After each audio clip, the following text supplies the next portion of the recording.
The building we're about to experience is now the biggest space in Oklahoma City. And when I say big, I mean really humongous. The building is 279,000 square feet. So if you think about it this way, it's more than 6 acres under one roof. You know, we had big dreams, but this is really big. So I want everyone to keep the Bennett Event Center in mind the next time you host a party.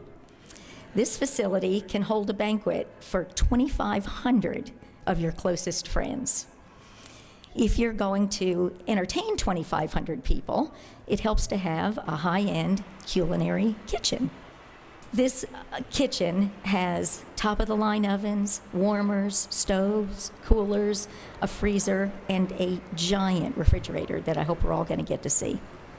Speaking of food, when you come to your first event here, you'll notice that we have greatly improved and expanded our concession stand offerings.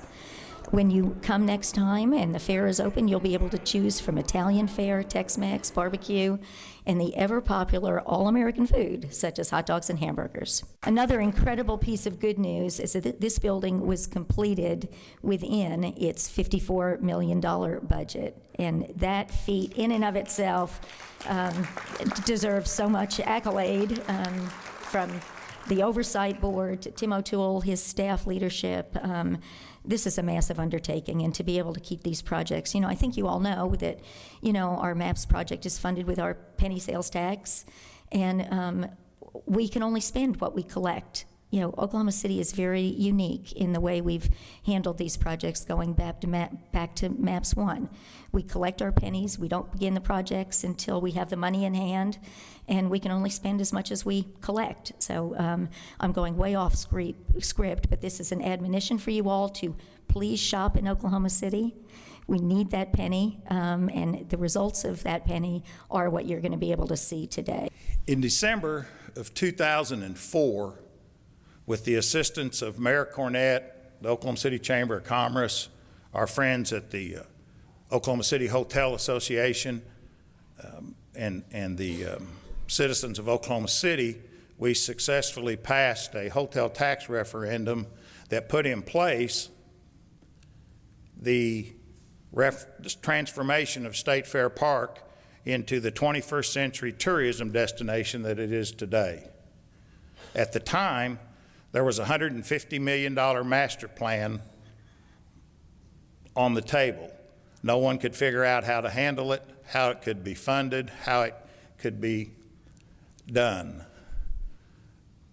We were able to work together using the philosophy that you eat the elephant one bite at a time. We came up with a program that started out with the original hotel-motel tax to improve our equine facilities, continued to transform that, created some documents about economic need for a MAPS 3 that we knew were coming on the horizon, and transformed this property into what it is today. Today, when we open this building, we will have completed 12 years later $150 million worth of improvements to State Fair Park in the last 12 years. It is magnificent. It's something we can be very proud of. It is something that will be used not only by the citizens of Oklahoma City, as Tom just mentioned, but from across the whole state of Oklahoma, and actually people from out of state. I had the opportunity many times to come out to the fairgrounds, to various trade shows that are here, RV shows, home and garden shows. Now we have one large facility that these various shows can come together and participate together, which will make it much easier to attract these events to Oklahoma City. And when we attract these events, not only is it fun for us to come to these events, but it also is an economic driver for our city. When people come and put on various shows here, they also rent hotel rooms, they eat at our restaurants, they tour our city, they go to our museums, they talk about how great Oklahoma City is, and that word of mouth spreads throughout the nation. And that is why Oklahoma City is getting a tremendous reputation now across the nation as being a great place to live, work, and raise a family, and even vacation.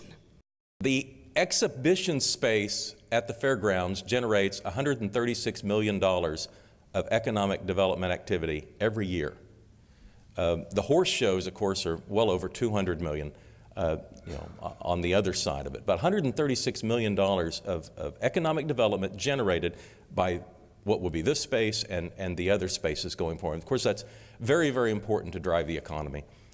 The fairgrounds is at the center of the city, the center of the state, and the center of the country, at the axis of 2 interstate highways. I mean, it doesn't get much better than that for real estate.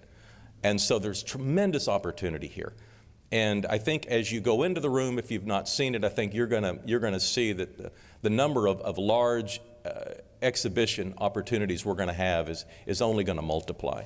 And I think you're gonna see vendors come in this first year and see opportunities, so when they come back in future years, they're gonna expand their presence and make this even better. Also, I wanna draw attention to the Fair Board and their wisdom in determining last May that the name of this building should be the Bennett Event Center. It was a unanimous vote by the State Fair Board, and it draws attention to Clay and his wonderful family and all that Clay has given to this community. And Tim hearkened back to the Olympic Festival in 1989, which is a distant memory today, but still very, very important in the annals of our city's history. The efforts with professional sports in the 90s, and then of course in 2005, making sure that when the Hornets arrived in Oklahoma City, the NBA understood how serious we were about having a permanent team. And then of course, 3 years later, that permanent team arriving with Clay and his ownership group supplying the necessary political capital and dollar capital to make it work. There's no question today, if you ask the average person on the street, they're going to think Clay Bennett and the Thunder. But I think those of us in this room know this is not just a one issue, a one opportunity, a business leader. This is a guy that's been doing it his entire adult life. And we could make a list of people who love Oklahoma City a great deal, but Clay's got to be near the top.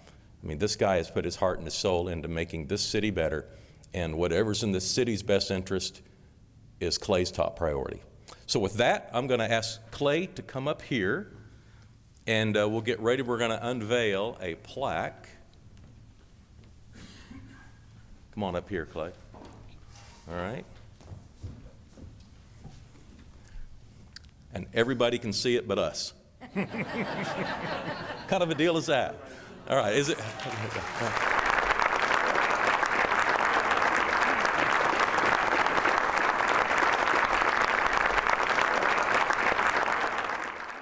The building, I think it has great promise. I'm really proud of it.